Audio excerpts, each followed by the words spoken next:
What's going on, people? We are Tottenham TV here, back here for some more reviews of the Amazon documentary All or Nothing. And it was definitely All or Nothing last night, as we thought. We thought it was going to come out at 11, but it eventually came out at 1, so 2 hours waiting, literally. Worth it though, really worth it, I must say. It. We stayed up, 4 a.m. was a late one, but couldn't wait. I had to get those episodes in. I'm obsessed at the moment, and it was three really great episodes, I must say. So it's a bit similar to last week, how we're going to bring you one episode for each, one review for each episode of the doc, starting with episode 4 today. But before I get into that, I just want to let you guys know, obviously it's 6 days till the start of the new Premier League season, and we have got 2 competitions going on. We have got our usual Fantasy Premier League, which we have the code in the description below, so you can join our league. There's a mad amount of people in our league. Yeah, a lot of people. There's a mad amount of people. Not expecting so many people, but would it take eggs? Come on, best come. And what else we've got going on is a last man standing league, and what that means is you pick a team to win. You cannot pick them again. If your team wins, you go into the next round. If your team loses or draws, you are out. This competition is a £5 entry, and the last man standing wins. And yeah, that's it. £5 entry, and winner takes all. What's the app called? It's all the details will be in the link in the description below. It's called Football Survivor.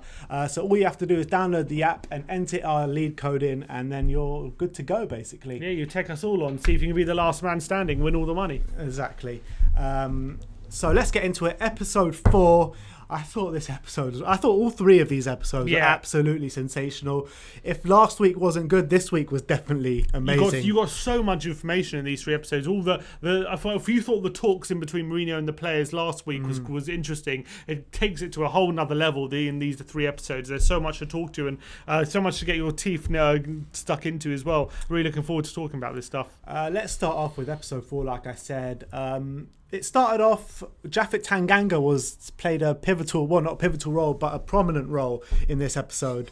You saw his family coming in. You saw how a player can transform in just a split second, pretty much, because he was nowhere near the first team, and suddenly he's drafted in there for the Liverpool at home game. Yeah, well, it starts this episode with the injuries to Dyer and Rose. So Mourinho is licking his wounds to yet more injuries. We'll get into more injury, yet more. If you think those injuries are bad, you ain't seen nothing yet when it comes to these 3 episodes. But so Tanganga finally gets his opportunity, and you can see how much it means to him, and you can see what a big deal it is for a youth player to really get a first team chance.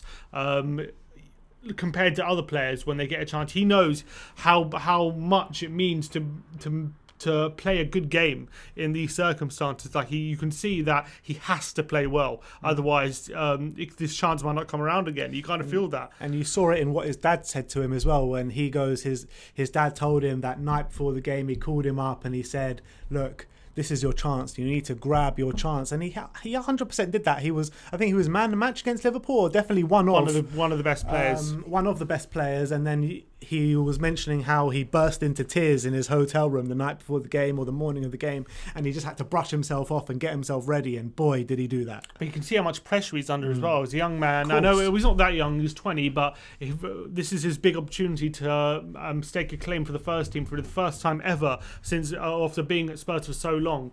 And you can see the pressure he's under to say, I have to play well. This is my opportunity now. If I play well, my career can change. And that's how much it means. Like, when you sign a player, right, for 20, 30 million, you give him a whole season to bed in. Look at Ndombele, he's got a whole season. You can have good games, you can have bad games, you can be in and out of the team. You're always going to get an opportunity to re-establish yourself in the team. Yeah. For a youth player like that coming in, first game, he has to play well. Otherwise, he might not see the team for another 6 months if he doesn't play well in that one game. That's the difference between being a youth player and being a signing. And it shows how much pressure these young players are under when they're trying to establish themselves, how tough it really is. And I think you can compare Tanganga and someone like Cameron Carter-Vickers. When Cameron Carter-Vickers makes his debut or makes his appearances, he doesn't see another game for quite a while because he doesn't really grab it by the scruff of the neck. When Tanganga, I know we had a lot of injuries and it was a bit easier for him to stake a claim because there was literally no one else, but he was fine for a spot with Danny Rose, let's not forget. He literally grabs his chance, and then he gets a great game against Liverpool, and the next game against Borough, he gets man of the match with an absolutely sensational performance. Yeah, and I think it was just a real good insight into how the pressure youth players are under and how hard it really is for a youth player to break into the first team, and when they get their opportunity, how much it really means to them to just get an opportunity, to just get a chance to play. It means the world to them, and it just shows it's really, really tough, and it was really interesting. Yeah, and then it moved on to Jose's dog dying. Yeah, that was quite sad, I thought, because that was just before, I think it was just before the Brighton game. Brighton, yeah. And he was, he's sitting down, sit the team down to give his team talk, and he was just saying to his team, like, I don't want any of you to think I'm upset with you or anything. It's just, my dog has just died and I'm completely dead. He said, I'm dead, I'm done. He's like, I can't, I don't, but he just wanted to make it clear. And that was really tragic. You saw like some of the players comforting him after the meeting and whatnot, asking if he's all right. And but it just shows the emotional side to him, to Jose. Yeah, definitely. It was a very upsetting time. But then it kind of moves on to Brighton at home, Norwich away. Is there anything that you took away from those two games? I think the Brighton at home game, again, you saw Jose talking before the game about Brighton's strengths and how worried he was, and he wasn't wrong, because they ended up scoring from a set piece, which he said before. He's like, if it's not Duffy, it's not Webster. If it's not Webster, it's Burnt. He's like, these set pieces, Brighton are going to be strong, and then they end up going 1-0 up from a set piece. But again, not for the first time this documentary. They go in at half time. Jose Mourinho gives his team talking how words are said, and we end up turning it around in the second half. They did seem more motivated in the second half. And one thing also quite interesting I'd like to point out about what Jose usually says, which doesn't really bear out in his performances. He keeps saying, I want you guys to press high, I want you guys to be more aggressive, I want you guys to be further up the pitch. And yet when the game comes around, we never see it under Jose anyway. We never seem to be doing that. So I wonder if that's a team thing, or maybe there's more to Jose's tactics. Obviously, it must be more to Jose's tactics we're not seeing, but we never seem to be pressed that high usually under Jose. It's also could be something to do with Harry Kane in episode 3. How he digs out the team saying he doesn't know why this happens, but it happens every game. The same mistakes keep slipping into our game. I think a lot of people dig out Mourinho for his tactics a lot, Spurs fans and other Premier League teams and whatever. But I think it goes to show with the things he's saying in the documentary, it's not all to do with him. You've got to put a lot of the blame onto the team why we weren't playing so well, I think. And also Jose does keep saying, it's not his team, it's not, he doesn't have all the players that he needs for what he wants to achieve in his team. So I think that's probably contributes to the way, maybe the way he's playing, not exactly what he wants. But I just find it interesting, he's always known as his manager, sit deep, play on the counter, that kind of stuff. But that's not what he's saying to the team in the team talks. He's not saying, I want you guys to sit deep, I want you guys to mark, I want you guys to make sure we're not conceding any goals. He's saying, I want you to press high, I want you to play, I don't want you to be scared, I want you to play your football, I want you to attack in this kind of ways. And it was also quite interesting when before the Liverpool game, there was a bit of a difference there. He said, I want you to be organised, but he said, I don't want you to do stupid flicks. I don't want you to be playing fancy football. I think it's talking Dele specifically, but he's like, I don't mind you losing the ball, but he's like, I don't want you losing the ball in stupid ways. I don't want you losing the ball to stupid flicks. I want you to lose the ball when you're trying something to try and penetrate the Liverpool defence, but not in stupid ways, because that's where Liverpool can kill you, he said. And that was quite interesting. And again, Liverpool game, 1-0 down at half time. Liverpool are dominating, as we all know, but he gives his message to the team. He gives clear instructions, and in the second half we nearly got something. If it wasn't for a couple of really bad misses, as we know, we could have taken something out of that game. So Jose, I think, really does have the team buying into him by what he says. It seems to be a common theme, because we never seem to hit the ground running in the first half. We always seem to have a very, very poor first half, and then turn it on in the second half. Like, why can't we start from the beginning? I think that's something Jose definitely has to look at, and for sure, I think in pre-season, so far what we've seen, maybe we're seeing a bit of a difference, because we seem to be coming out the traps quite explosive. I'm just hoping that maybe with the new signings to our team, maybe that can change the way we play. But obviously we'll have to see for the new season. But I just think it's with this documentary, you're just getting more of an insight into the way Jose speaks to the players, what he's saying, our plan of action, and it's probably maybe a bit surprises a few people. But going on, just so this review's not too long, we have New Year's Day. You've got the players talking about what I wanted to talk about is go on. Just talk quickly over New Year's Day, just humanising the players a bit more, because you're talking about how they never spend New Year's with their family. Christmas is always spent on the training ground. They never really get to spend that Christmas time, which we all take for granted. Well, not us as Jews, but we spend Christmas Day with our family, to be fair. And my auntie's birthday on Christmas Day. Exactly, so. Yeah. So we always do spend Christmas Day with our family, and most families around the country do, and it just shows the side to that game where they're talking to their families on FaceTime and whatnot, and they're spending it in the hotel, and they're not able to spend it with their families. So you do get to see that element. Yeah, definitely. Definitely, like you said, does humanise the players. It makes you feel for them a bit, but then you realise how much they're getting paid a week, and you're just like... exactly, I'll take that. I'll take Christmas Day without my family. But yeah, then it moves on to Southampton away on New Year's Day, Yeah. and obviously we all know what happened that day. Kane and Sissoko going down with bad injuries. The backlash to that Kane injury is just like shock around the whole club. And you really get to see the ins and outs of the reaction to that injury. First of all, it's important to mention we meet the whole medical team in this episode, which is really interesting because they play a big part in the next 3 episodes. We see a lot of them.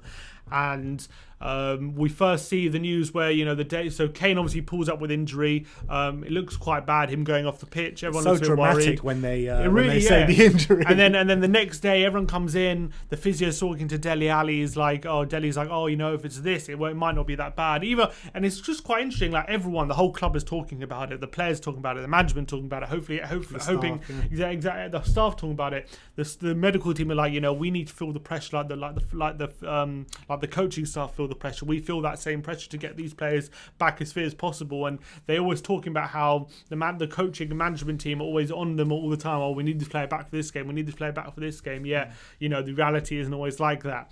And then obviously they get the scans back for Harry Kane's injury, and it's like, this really could not be worse. Literally. This is you see it in his face, the dread, and then obviously you actually see the conversation. They take Kane into that back room, and they actually have the conversation with Harry Kane, like.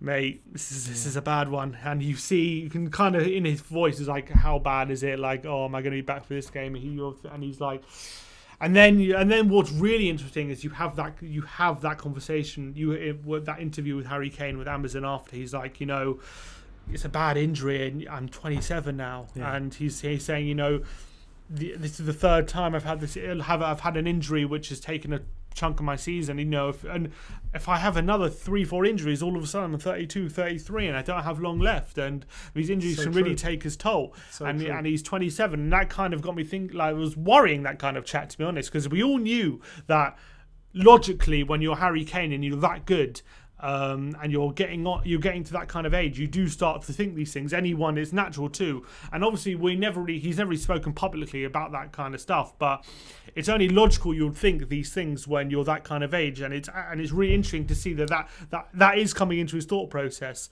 And if he was to kind of potentially leave in the future, you can see that's why, and that's his thinking. And but he's also said it before that he would leave if Spurs are not going in the right direction.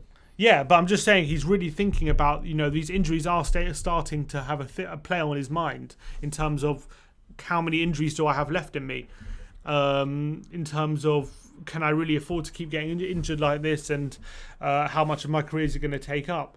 And I thought it was quite interesting to hear him speak like that. It was. And yeah, hopefully he doesn't have those injuries. But I think it just proves how pivotal the season is for us and Harry Kane, I think. Yeah, absolutely spot on. But then it also showed the Sissoko injury, which was a really bad one as well. And also another really interesting moment, the physio going up to Jose Mourinho on the training ground. And that was, that was madness. That reaction, that conversation was amazing. Jose just did not want to hear from him at all. so Jose, it was really, what was great was like Jose is like in training, he's coaching, right? He's kicking the ball, and then the coachman comes up and coaching's like coming up to me. He's like, you can see the medical guy, Jeff Scott. He's a bit apprehensive. Yeah, he's really nervous. You can see he's really nervous. Joe's like, just tell me. And he's like trying to sugarcoat it and everything. Yeah. The medical staff guy's like, this is like, and then Joe's like, just tell me how long. He's like, without surgery, 12 weeks, he goes. And Jose's just like kicking the ball, goes, it's really funny because he's kicking the ball and he's like, 12 weeks, that's end of season, mate. And then he just goes on as if nothing happened. Yeah, and then he goes up to Sacramento. Yeah, and he's like, 3 months without surgery. 3 and months. You see Sacramento, so he goes 3 months. He goes, hey, like, hey, what? He like shocked, like, no, 3 months. And he's like, we're fucked. He goes, we're fucked. How many times did he say we're fucked in this? So many times. And then so we had to deal with that Harry Kane injury. Took shockwaves through the whole club. Then the Sissoko injury also came out of nowhere. I remember it even it went under the radar when we were covering all the injuries. Like it just happened out of nowhere. No one, because he didn't limp off the pitch or anything. It just came out of nowhere. Sissoko's going to be out for a while. No one said anything. And a bit later, the Son one as well. These two were just 2 injuries that just came out of the blue, really. We'll talk about and the Son, obviously we can come to the Son one a bit later. But the Sissoko injury. We then play Borough in the cup, and he makes a big point about how he shut himself before that game. He thought Borough were going to beat us. He said, "I think Borough can easily win." It's interesting in none of the games they covered the first FA Cup game. Always jumped to the replay, which is maybe just because they were nonsense games. And actually, we didn't even go to the Borough game, so shows how much that meant. But it covers the replay. Mourinho's hammering home. He thinks that Borough have a really good chance if we're not on our game, if we're not aggressive. We do end up winning that game 2-1, I think.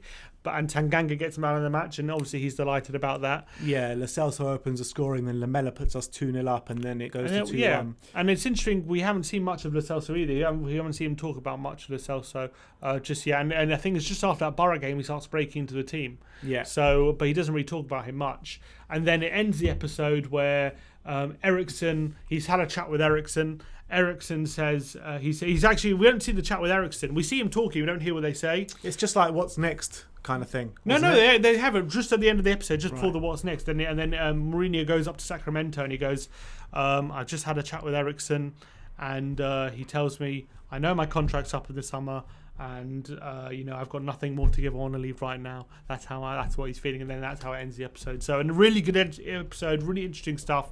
But we go into next episodes are really, really blockbuster stuff happens. It really is. I mean, I think these 3 episodes, I thought the first 3 episodes were amazing, but these 3 are really, really amazing. And I'm expecting even more from the next 3. But anyway, like, subscribe, and comment. Check out tomorrow where we will be releasing the episode 5 review. Obviously, I said at the beginning of the video to join our FPL League and join our Football Survivor League. Links will be in the description below. Like, subscribe, and comment. And as always, come on you Spurs.